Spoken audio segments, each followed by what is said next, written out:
Welcome back to the Robin Word, and today we're just going to be looking at one verse in the book of Esther. And the reason why is because I believe that it is very much the thematic verse of the whole entire book, but also we want to answer the question, or start to answer the question, why don't we see God mentioned specifically in this book? And I think this verse gives us a little bit of insight as we start to try to piece together why that is. So go back to Esther chapter 4. Go back to Esther chapter 4. We are going to be looking at Esther 4:14 today. So Esther 4:14 is this. For if you keep silent at this time, relief and deliverance will rise for the Jews from another place. But you and your father's house will perish. And who knows whether you have not come to the kingdom for such a time as this? Just on the surface, why do I believe that this is the thematic verse of the whole entire book? It's because, and who knows whether you have not come to the kingdom for such a time as this, is talking about the providence of God, is talking about the sovereignty of God. Yes, he knew exactly what Haman was thinking about, and that decree was not surprising to him. God did not in heaven. He did not just he wasn't just sitting in heaven, and then Haman puts the decree into motion, and God says, "Well, hold on, I didn't know he was going to do that." So I definitely don't think that's the case. So with that being said, then you have to say, okay, uh, what is going on? Why is Esther in this role? And it gets you ready for her plan to be put into motion in order to trap Haman. And eventually that comes to fruition.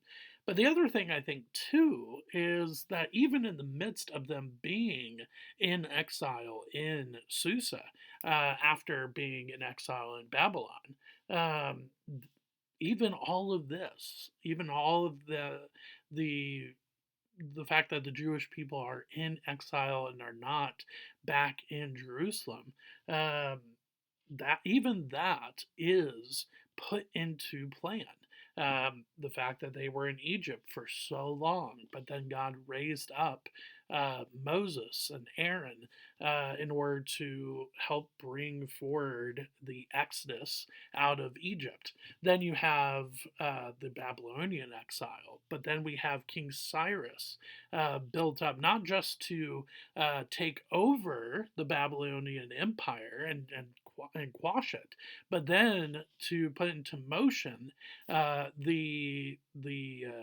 just the decree to say, look, the Jews can go back to their homeland, and then to raise up Nehemiah and to have him say, look, I am going to leave my job in exile as the cupbearer to the king, and I'm going to go back to my homeland of Jerusalem and help my people rebuild.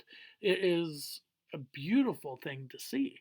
And I think that's why we definitely see this as the thematic verse for the whole entire chapter. Uh, yes, absolutely. Esther was put into her position for such a time as this. Queen Vashti, even though even though she did not do anything wrong, we have no idea if she would have stood up for the Jewish people with Haman's decree. We have no idea if that would have been the case. And so, therefore, it is very important that Esther is in that spot. Now, the big question on top of that, on top of why I believe this is the thematic verse of the whole entire chapter, talking about the providence of God and the sovereignty of God, is the mention of, okay, but why do we not see him mentioned by name? There are definitely sections in scriptures where we don't see him mentioned by name, and yet we see him working behind the scenes and putting things in motion, even if he's not given the credit. Even if the Lord is not given the credit explicitly within that section of scripture. Here it's just a broader scale of that, with a when it's looking at a whole entire book. So it's not that we don't see this before, it's just that we don't see this in such a broad scope. And a lot of people, I think it is a very fair connection with the book of Job. With the book of Job, you don't see God uh, being involved too much. We see him in chapters 1, 2, and then we see him at the end of the book of Job. But throughout the book, he is mentioned all the time in the conversations with Job, or most 99% of the time. Yeah, a lot of the time. But he's mentioned a lot with the conversations between Job and his friends. So that's why, yes, it is somewhat connected to Esther, because we don't see the actions of God outside of the first couple chapters and the last few chapters of the book of Job. But here, it's very much just not really there. So why is that? Why do we have this book in Scripture? Well, one, because it was seen a uh, as a book of canon in church history past, which we can go into a little bit later when we talk about things like your Nicene Creed, your Constantinople, uh, your Trent, Council of Trent. So we can get into all of that when it comes to creeds some other time. But for this purpose, I think the big reason, and one of the encouraging things that I think with this book, is that it gives you a snapshot in seeing how we really kind of view what God is up to when we are going through really tough times. When you and I are going through tough times, whether it is the illness of a loved one, whether it is loss of job, whether it is just so many different things in life, it's not like God audibly speaks into those things and says, I will fix this. I will offer you a better job. I will heal this person within the next 24 hours. He doesn't often do that. I'm not going to say never. Never. I'm not going to say never. But it is very, very rare. We don't see how he interacts a lot with the with folks in scripture. We don't see that in our daily day to day just struggles and tribulations. But we do feel this sense of God is working behind the scenes, just like he did with Esther. And just because, yes, you are going through a massive trial, but God is putting somebody in your pathway to help you along the way, like Esther is going to be helping the Jewish people.